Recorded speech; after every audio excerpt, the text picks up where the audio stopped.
بسم اللہ الرحمن الرحیم نحمدہ ونصلی علی رسولہ الکریم اما بعد وقال علیہ الصلاۃ والسلام اللہم بارک لنا فی رجب وشعبان وبلغنا رمضان وقال علیہ الصلاۃ والسلام من تشبہ بقوم فہو منہم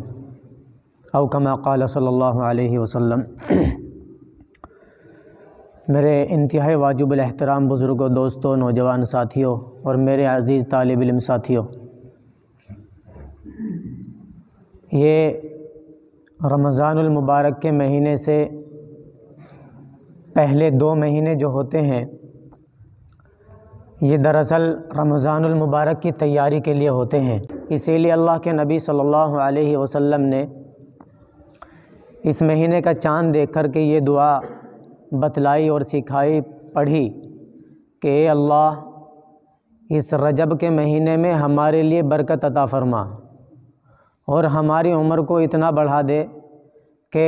ہمیں رمضان المبارک نصیب ہو سکے اور رمضان المبارک کے اندر جو اس کی رحمتوں کی برسات ہوتی ہے اس سے ہم اور فیضیاب ہو سکے۔ یہ اللہ کے نبی صلی اللہ علیہ وسلم کی اس مہینے کے اندر دعا ہوتی تھی اور بکثرت اللہ کے نبی صلی اللہ علیہ وسلم اس دعا کو پڑھا کرتے تھے۔ یہ رجب المرجب کا مہینہ بڑی تاریخوں کا حامل ہے، بڑی برکتوں کا حامل ہے، اس کی بہت ساری فضیلتیں ہیں۔ ایک فضیلت اس کے لیے یہ بھی ہے کہ اللہ کے نبی صلی اللہ علیہ وسلم کو اسی مہینے کے اندر معراج کرائی گئی، جس کا تذکرہ اللہ تبارک و تعالیٰ نے قرآن کریم میں فرمایا، سبحان الذی اسریٰ بعبدہ لیلا من المسجد الحرام الی المسجد الاقصی الذی بارکنا حولہ الی آخرہ،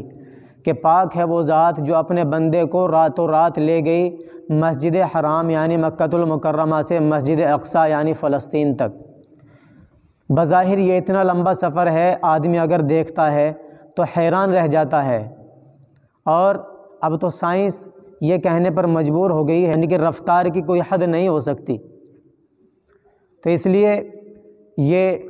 جو مہینوں کا سفر ہوتا تھا اس وقت، اب تو 1 یا 2 دن میں بھی ہو سکتا ہے، وہ اللہ کے نبی صلی اللہ علیہ وسلم کو راتوں رات کرایا گیا، اور پھر وہاں سے اللہ کے نبی صلی اللہ علیہ وسلم کو 7 آسمانوں کی سیر کرائی گئی اور جنت کے نظارے، جنت کی تمام نعمتوں کی سیر کرائی گئی اور جہنم کو بھی دکھلایا گیا۔ یہ ایک لمبا موضوع ہے جس کی طرف میں جانا نہیں چاہتا، بتلانا یہ چاہتا ہوں کہ یہ مہینہ بہت برکتوں کا حامل ہے۔ اس میں ہمیں اور آپ کو وہی کام کرنا چاہیے کہ جس کا اللہ کے نبی صلی اللہ علیہ وسلم نے حکم دیا ہے، اور ان چیزوں سے بچنا چاہیے کہ جن کا قرآن، احادیث اور شریعت سے کوئی تعلق ہی نہیں ہے۔ اللہ کے نبی صلی اللہ علیہ وسلم اس مہینے کے اندر عام طور پر روزہ رکھا کرتے تھے۔ اس کے علاوہ جتنی چیزیں ہیں وہ تمام کی تمام چیزیں کسی بھی حدیث سے یا شریعت سے ثابت نہیں ہیں۔ کوئی آدمی رجب کے کنڈے بناتا ہے، یا کوئی آدمی کسی کے نام پر روزہ رکھتا ہے، یا جتنی بھی چیزیں انسان اس مہینے کے اندر کرتا ہے اس کا شریعت سے کوئی تعلق نہیں ہے۔ ہاں، اس مہینے کے اندر رمضان المبارک کی تیاری کرنی چاہیے، اپنا ایک شیڈول مقرر کرنا چاہیے کہ جو ہم رمضان کے علاوہ کام کرتے ہیں، جو ہماری روز کی ترتیب ہے، روٹین ہے، ہمیں اس کے اندر چینجنگ لانی چاہیے تاکہ رمضان المبارک کے اندر ہم صحیح طریقے سے اللہ تبارک و تعالیٰ کی عبادت کر سکیں، کہ وہ کام کہ جو ہم رمضان المبارک کے اندر اگر کریں گے تو ہمارے کاموں کے اندر پریشانی ہوگی، یا اس کام کے اندر کرتے ہوئے ہمیں دقت ہوگی، تو ایسے تمام کاموں کو رمضان المبارک سے پہلے نمٹا لینے چاہیے، یا ایسی ترتیب بنا لینی چاہیے کہ جس سے ہمارے رمضان المبارک کے روزوں کے اندر ہمیں کوئی پریشانی لاحق نہ ہو۔ اس لیے اللہ کے نبی صلی اللہ علیہ وسلم نے فرمایا، اللہم بارک لنا فی رجب و شعبان وبلغنا رمضان، کہ اللہ اس رجب کے مہینے میں اتنی برکت عطا فرما۔ اور برکت کہتے کسے ہیں؟ برکت کہتے ہیں کہ اللہ تبارک و تعالیٰ نے جو نعمتیں ہمیں دی ہیں اس کے اندر ہمیں راحت نصیب ہو جائے۔ ورنہ بہت سارے انسانوں کے پاس مال و دولت ہوتی ہے، پیسہ ہوتا ہے، سب کچھ ہوتا ہے، اس کے باوجود اسے سکون نصیب نہیں ہوتا، پتہ چلا اس کے اندر برکت نہیں ہے۔ اسی لیے اللہ کے نبی صلی اللہ علیہ وسلم نے برکت کی بہت مرتبہ دعائیں مانگی ہے۔ اللہم بارک لنا فیما آتیت، یا اللہ جو تو نے ہمیں نعمتیں دی ہیں اس کے اندر برکت عطا فرما۔ اسی لیے کبھی کبھی جو بہت غریب بندہ ہوتا ہے، آپ نے اسے دیکھا ہوگا، بہت سکون سے رہتا ہے، جب بھی اس سے پوچھو کیا حال ہے، کہتے ہیں اللہ کا شکر ہے بہت اچھی زندگی گزر رہی ہے۔ اور بالمقابل اس کے وہ انسان کہ جس کے پاس دولت کی ریل پیل ہے اور آگے پیچھے حشم اور خدم اور کوٹھی بنگلے، ان تمام سب چیزیں ہیں، لیکن اللہ نے اس کے اندر برکت نہیں رکھی ہے تو وہ پریشان رہتا ہے تمام دولتوں کے باوجود۔ تو اسی لیے اللہ سے کبھی بھی یہ نہیں مانگنا چاہیے یا اللہ ہمیں مال دے، اللہ سے مانگنی چاہیے یا اللہ ہمیں اگر مال دے تو برکت کے ساتھ ہمیں مال دے۔ تو اس لیے برکت بہت بڑی چیز ہے، اس لیے اللہ کے نبی نے یہ دعا کی کہ اللہ ہمیں رجب کے مہینے میں اتنی برکت عطا فرما کہ ہم اور آپ رمضان کے مہینے تک اس کو پہنچا سکیں۔ ایک بات تو دوسری بات یہ ہے کہ شمسی اعتبار سے یہ مہینہ فروری کا ہے، یہ تو تھا قمری اعتبار سے مہینہ، اس کی فضیلت شمسی اعتبار سے عیسوی اعتبار سے یہ مہینہ فروری کا مہینہ ہے۔ اس مہینے کے اندر ایک خرافات ہوتی ہے کہ جس کے اندر ہم بھی انجانے میں یا جان بوجھ کر اس کے اندر لگ جاتے ہیں، اور اس کا نام ہے بسنت، جس کے اندر پتنگیں اڑائی جاتی ہیں، گانے وغیرہ، میوزک، ڈانس اور نہ جانے کتنی خرافات ہوتی ہیں وہ اس کے اندر کی جاتی ہے۔ کبھی کبھی تو انسان اس وجہ سے کرتا ہے کہ پتہ نہیں ہوتا، اور کبھی انسان کاموں کو اس وجہ سے کرتا ہے کہ دوسرا کر رہا ہے چلو ہم بھی کر لیں۔ جیسے کوئی غیر مسلموں کا تہوار ہے، اس کے اندر کوئی جلوس نکال رہے ہیں تو ہم بھی اس میں شرکت کر لیتے ہیں، دیکھ لیتے ہیں اس کو کہ بھئی یہ جا رہا ہے چلو دیکھ لے، دیکھنے میں کیا حرج ہے۔ حالانکہ ایسا نہیں ہے۔ اللہ کے نبی صلی اللہ علیہ وسلم نے ارشاد فرمایا من تشبہ بقوم فہو منہم، کہ جو آدمی جس قوم کی مشابہت اختیار کرتا ہے تو کل قیامت کے دن انہی کے ساتھ ہوگا، اور جو آدمی ان کے جلوس میں شامل ہو کر ان کی تعداد میں اضافہ کرتا ہے تو اللہ کے نبی نے فرمایا کل قیامت کے دن وہ بھی انہی کے ساتھ ہوگا۔ اس لیے ہمیں یہ چیزیں چھوٹی چھوٹی ہوتی ہیں، ہم سوچتے ہیں دیکھنے میں کیا حرج ہے، یہ بہت بڑی چیز ہوتی ہیں۔ کبھی کبھی ایسا ہوتا ہے کہ انسان ایمان سے خارج ہو جاتا ہے۔ تو دراصل یہ بسنت کیوں منایا جاتا ہے، میں اس کے بارے میں مختصر بتانا چاہتا ہوں۔ پتنگ اڑانا اگرچہ الگ سے ایک گناہ کا کام ہے، کسی بھی طریقے سے اسلام اس کی اجازت نہیں دیتا۔ ایک عقل مند انسان بھی یہ سوچ سکتا ہے اور جان سکتا ہے کہ بھئی اس کے اندر کتنی ساری مصیبتیں اور پریشانیاں ہیں۔ جب انسان پتنگ اڑاتا ہے تو ظاہر سی بات ہے وہ اوپر چڑھ کر کے اڑاتا ہے، دوسروں کے گھروں میں جھانک تاک ہوتی ہے اور غیر محرموں پر نظر پڑتی ہے، اور اڑاتے اڑاتے پیچھے بھی ہٹ جاتا ہے، کبھی کبھی موت بھی واقع ہوتی ہے،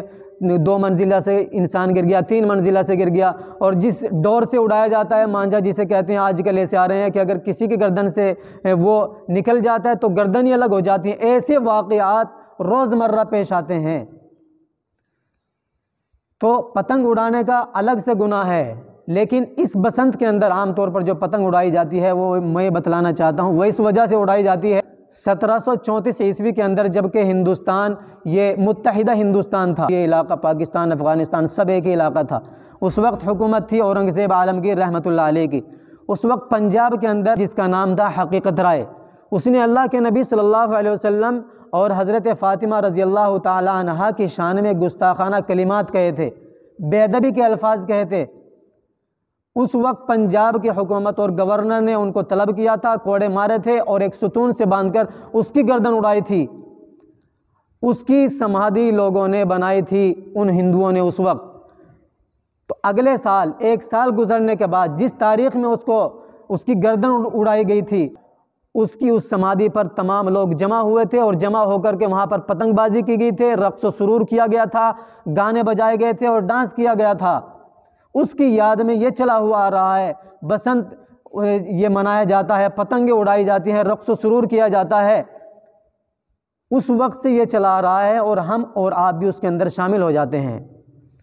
تو کم سے کم ہمیں اس دن تو رک ہی جانا چاہیے، کیونکہ یہ لوگ اس وجہ سے مناتے ہیں اس کی یادگار کے طور پر کہ انہوں نے ہمارے ایک عظیم سپوت کی گردن اڑائی، ہم اس کو یادگار کے طور پر مناتے ہیں، اور وہ اللہ کے نبی صلی اللہ علیہ وسلم کی گستاخی کرنے والا انسان، ہم بھی اگر اس کے ساتھ شامل ہو جائیں گے کہ جو اس کو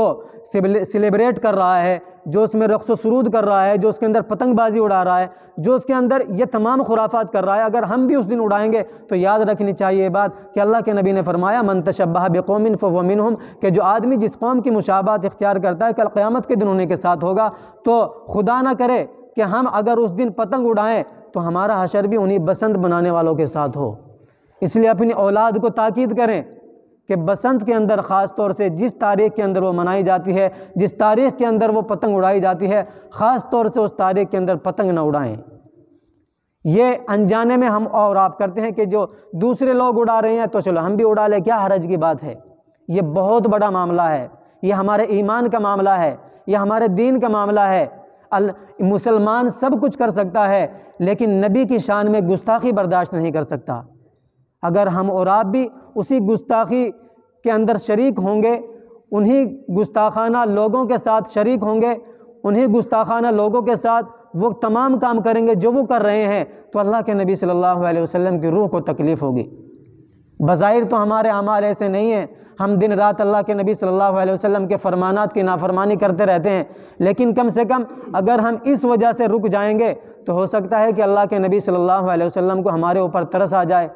ہو سکتا ہے اللہ کے نبی صلی اللہ علیہ وسلم کل قیامت کے دن یہ کہہ دیں کہ میرا یہ بندہ اس دن اس وجہ سے رک گیا تھا کہ اسے معلوم ہو گیا تھا کہ میرے ایک گستاخ نے اس تاریخ میں میری گستاخی کی تھی اور اسے معلوم ہو گیا تھا، تو اس نے اس وجہ سے پتنگ نہیں اڑائی تھی، اسے اس دن اس تاریخ میں اس نے بسنت نہیں منائی تھی، تو ہو سکتا ہے اللہ کے نبی صلی اللہ علیہ وسلم ہماری اور آپ کی سفارش فرما دیں، ورنہ ہمارے اعمال تو ایسے نہیں ہیں۔ اس لیے میں آپ سے دس بستہ اس بات کی گزارش کروں گا کہ پہلی بات کہ یہ رجب کا مہینہ ہے، اس کے اندر اپنے آپ کو رمضان المبارک کی تیاری کے لیے اپنا وقت مقرر کریں، شیڈول بنائیں، اپنی ترتیب قائم کریں، کیونکہ اللہ کے نبی صلی اللہ علیہ وسلم نے اس کا حکم دیا ہے۔ اور دوسرا یہ کہ بسنت جو اس مہینے کے اندر فروری کے مہینے کے اندر آ رہا ہے، اس کے اندر اپنی اولاد کو تاکید کریں کہ خاص طور سے اس مہینے کے اندر، اس بسنت کے اندر پتنگ بازی ہرگز نہ کریں۔ یہ دو باتیں تھیں کہ جس کو میں نے آپ حضرات کے سامنے بیان کیا۔ اللہ کریم سے دعا ہے کہ اللہ تبارک و تعالی ہمیں اور آپ کو رمضان المبارک کی بھرپور تیاری کرنے کی توفیق عطا فرمائے، اور یہ جتنی خرافات ہیں جو پسند کے اندر ہوتی ہیں، اللہ تبارک و تعالی ہماری حفاظت فرمائے اور ہماری اولاد کی بھی حفاظت فرمائے۔ آمین۔ وآخر دعوانا ان الحمد للہ رب العالمین۔